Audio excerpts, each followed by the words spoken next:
कक्षा 9 के प्रिय छात्रों, मैं आज आपके सामने शेमुषी पुस्तक और मंगलम पाठ लेकर आया हूँ। और मंगलम पाठ एक तरह से शुरुआती पाठ है।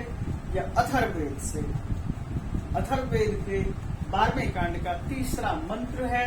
और हम यहाँ पर 3 मंत्रों को पढ़ेंगे। 3 मंत्रों को पढ़ने से पहले आपको केवल इतने ही मैं जानकारी दे देता हूँ शॉर्टकट में कि ऋग्वेद, यजुर्वेद, सामवेद और अथर्ववेद ये 4 वेद हैं। और इन चारों वेदों में जो अथर्ववेद है इसको हम ब्रह्मवेद, छंदोवेद, अंगिरस वेद या अथर्वांगिरस वेद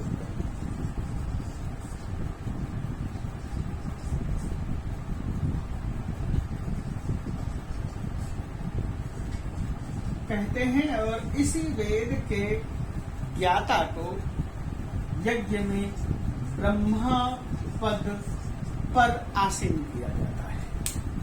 अब जब हमने इस चीज को जान लिया, इस चीज को समझ लिया कि ये अथर्ववेद से मंत्र हैं, तो अथर्ववेद के मंत्र को जानने के बाद अब मैं अथर्ववेद के मंत्र के सूक्तों की जहां से चर्चा की गई है उन मंत्रों को आपके सामने रख रहा हूं। और वे मंत्र 3 हैं। और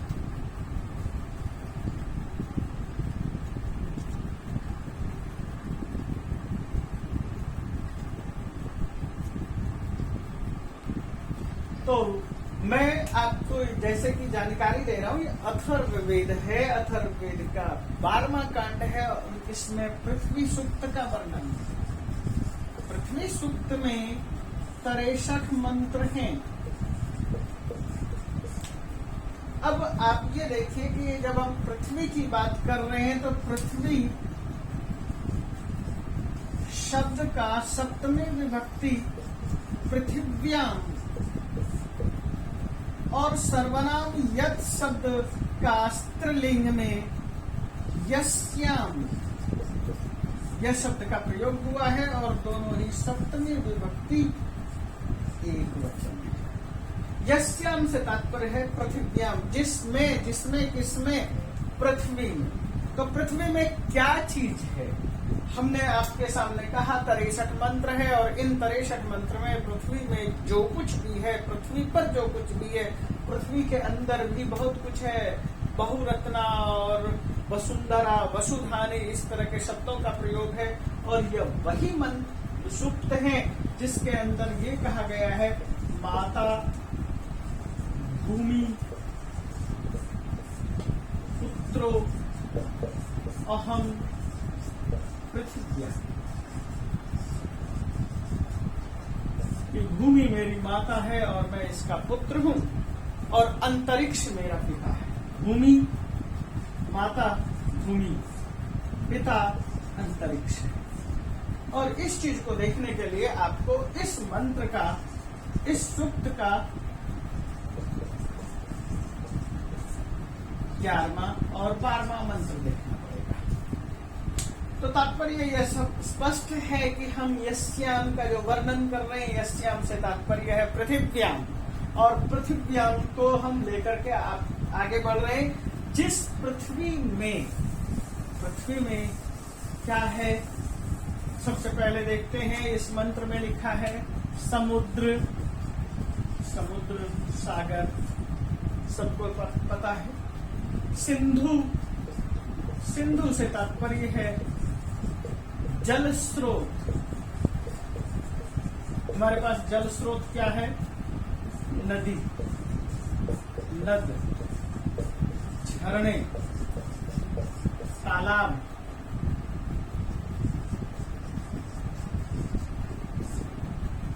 तो ये हमारे जल स्रोत होते हैं, नदी, नद, झरने और तालाब।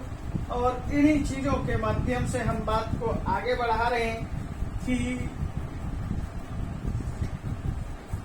ये सिंधु, उसके बाद कहा कि उनमें क्या चीजें हैं? आपह से तात्पर्य है जलम,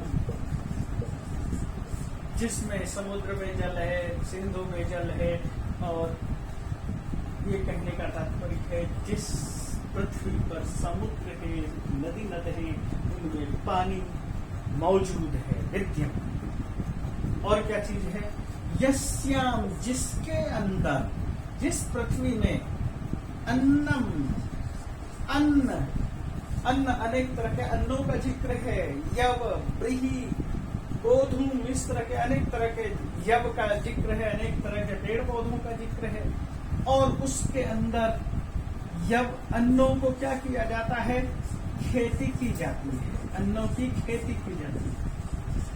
तो खेती करने के लिए शब्द का प्रयोग किया है यहाँ पर कृष्टि, और कृष्टि का बहुवचन है कृष्टयः, जैसा कि भूमि का भूमय, ये प्रथमा विभक्ति बहुवचन है। यानी कि जहां पर अन्न आदि की खेती की जाती है, संबभूवः, संबभूवः का बभूव, सम का ये अर्थ होता है सम्य, और बभूव ये लिट लकार का प्रयोग है, भू धातु है, प्रथम पुरुष एक वचन है, बभूव, बभूवतु, बभूवु, यानी कि जहाँ पर ये सब चीजें मौजूद है, खेती की जाती है, और खेती करके क्या किया जाता है? अन्नों को अधिक से अधिक उत्पादित किया जाता है, उपजाया जाता है। किसके लिए?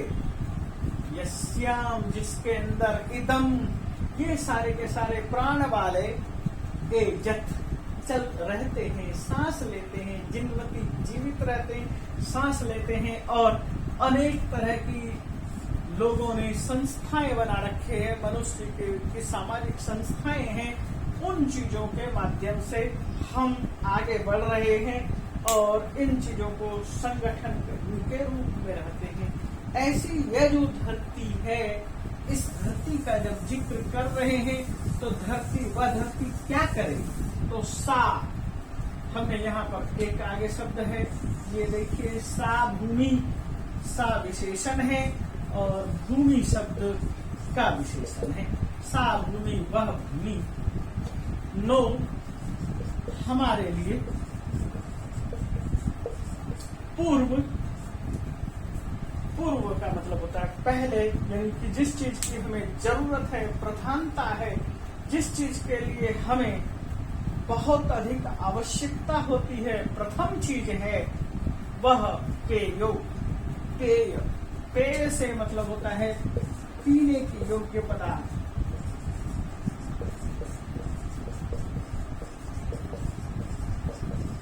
और पेय से हमें केवल यही ग्रहण नहीं करना है, खाद्य पदार्थ भी लेना है। पीने योग्य और खाद्य पदार्थ क्या करता है? दधातु, धारण करती है। सा भूमि दधातु, पेयो दधातु, वह भूमि हमारे लिए पेय देती है, खाद्य पदार्थ देती है और खाने योग्य पदार्थों को धारण करती है। दधातु, धा धातु है धारण करने के लिए। कौन धारण करती है? पृथ्वी धारण करती है, और जब धारण करेगी तभी हमें उससे वह चीजें उपलब्ध हो सकेगी। तो हम इसके आगे वाला श्लोक देखते हैं। यस्याम चतस्र, आगे का मंत्र देखते हैं, और आगे का मंत्र कुछ इस तरह से। तो यहाँ पर भी देखिए, यस्या, यस्या मतलब जिसका, जिसका का मतलब क्या? यस्य होता है पुल्लिंग में और यस्या स्त्रीलिंग में, जिसका या जिसकी।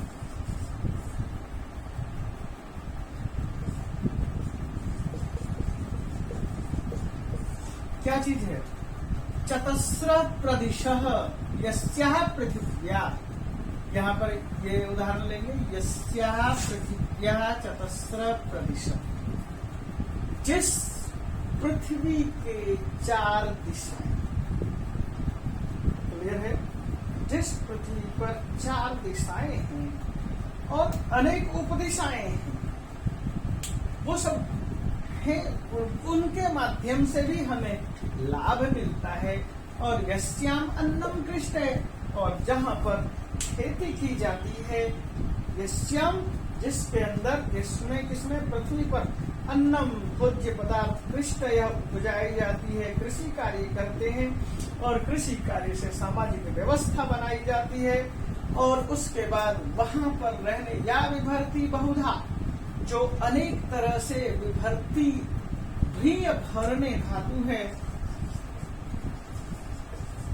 भरने या धारण पोषण योग,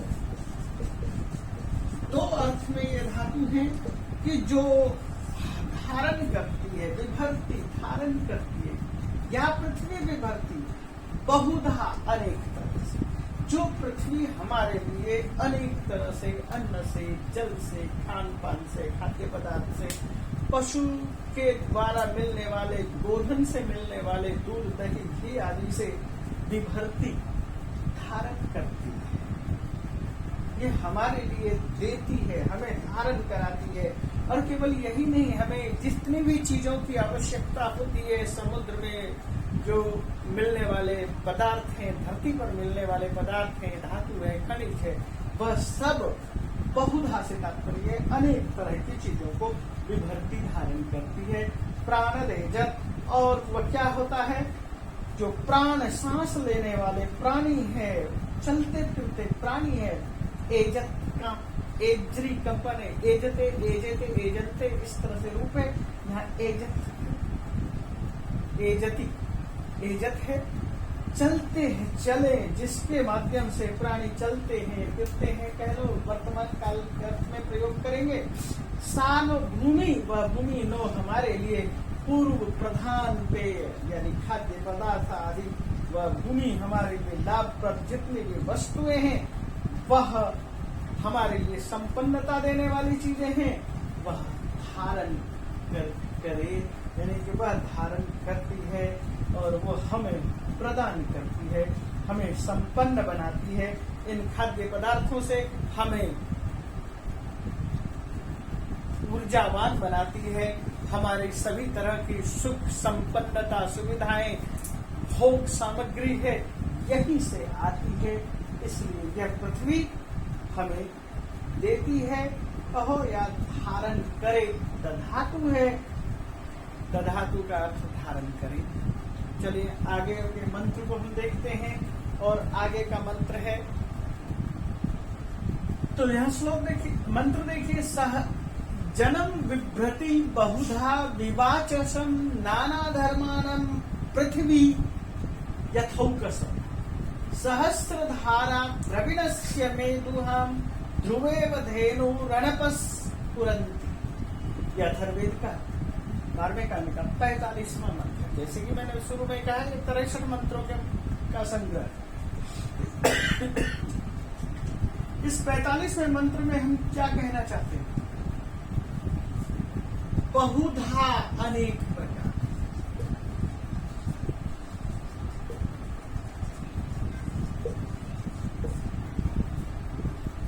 और विवाचसम, विवाचसम विवदन्ति वाचम तम विवाचसम।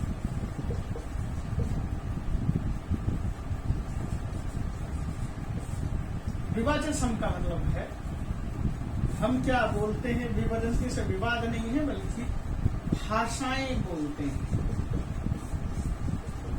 तो क्या आया, जिस धरती पर विवाचसम बहुधा विवाचसम अनेक प्रकार की भाषाएं जन्म विभ्रति लोगों को धारण करती है, या लोग अनेक प्रकार की भाषाएं बोलते हैं।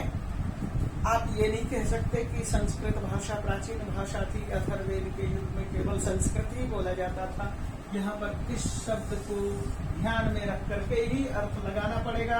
विवाचसम का अर्थ है भाषा, तो भाषा को बोलते हैं, बहुधा अनेक भाषा को प्रति धारण करते हैं, बोलते हैं, अनेक भाषाओं को बोलने वाले, और नाना धर्मानम अनेक धर्मों को मानने वाले। यहाँ धर्म से तात्पर्य है अनेक नीतिगत तथ्यों को धारण करने वाले, यह धर्म से हिंदू, मुस्लिम, सिख, ईसाई नहीं है, बल्कि अनेक नीतियां पालन करने वाले और अनेक नीतियों को पालन करते हुए हम ये बताने की कोशिश कर रहे हैं, अनेक कर्तव्यों को पालन करने वाले।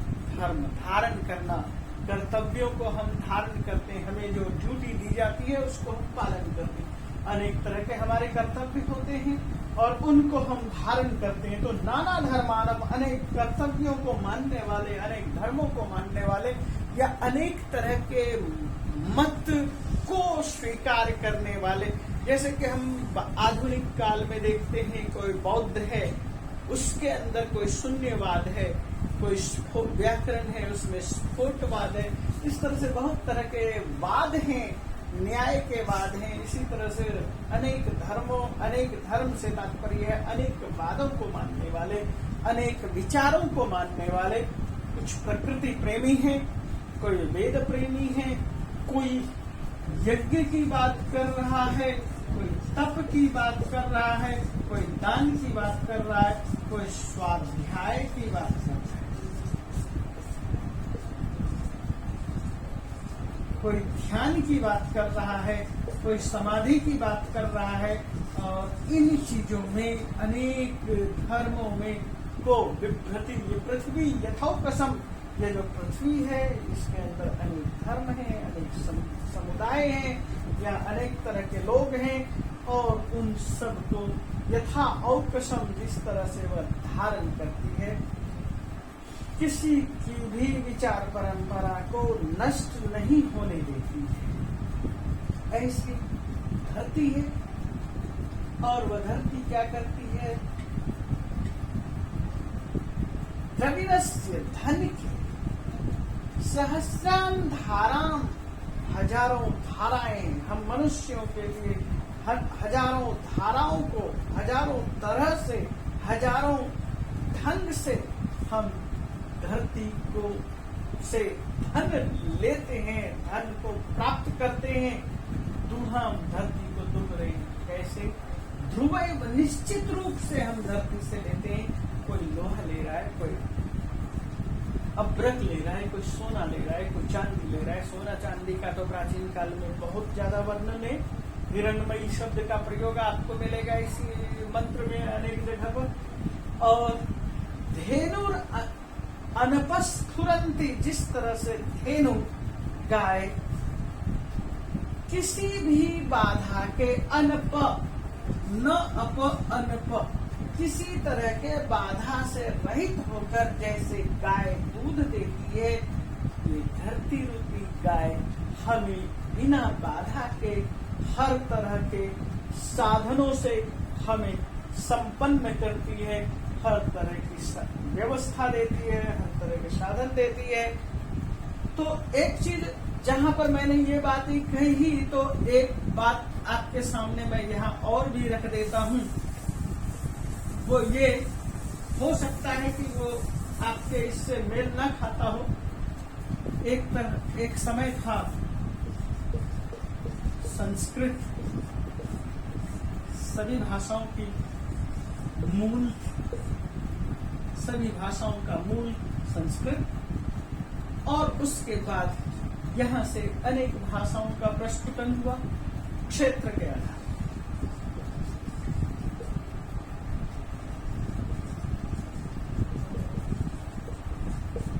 इससे पहले, सबसे पहले बोलने की क्रिया में परेशानी की वजह से, जो जैसे कि संस्कृत संश्लिष्ट भाषा,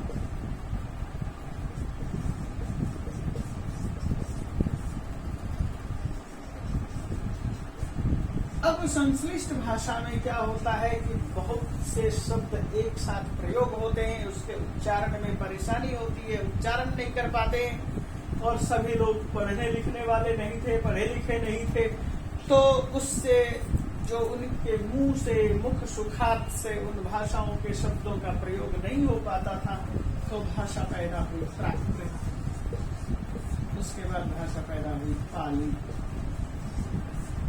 उसी तरह से जो है क्षेत्र के आधार पर मागधी, शूर सेनी, मागधी के साथ अर्धमागधी,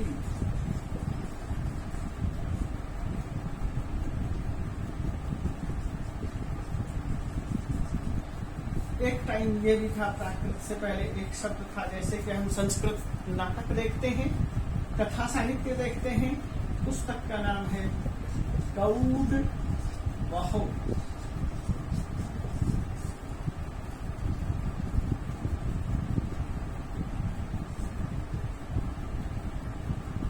यह पैशाची भाषा,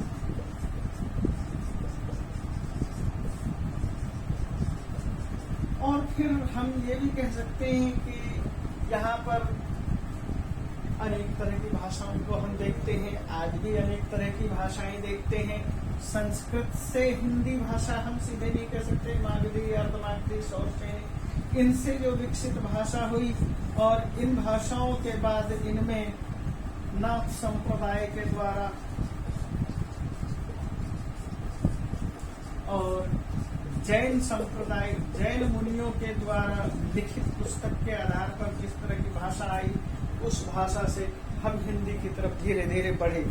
तो हम संस्कृत से धीरे धीरे यहाँ तक चले आए। तो हो सकता है वहां पर भी लौकिक संस्कृत की जगह वैदिक संस्कृत, जैसे वैदिक संस्कृत से लौकिक संस्कृत आई, तो ठीक उसी तरह से वहां पर भी अनेक तरह की भाषाओं को बोलने वाले लोग रहे होंगे, अनेक मतांतरों और मान्यताओं को मानने वाले लोग भी रहे होंगे। धन्यवाद।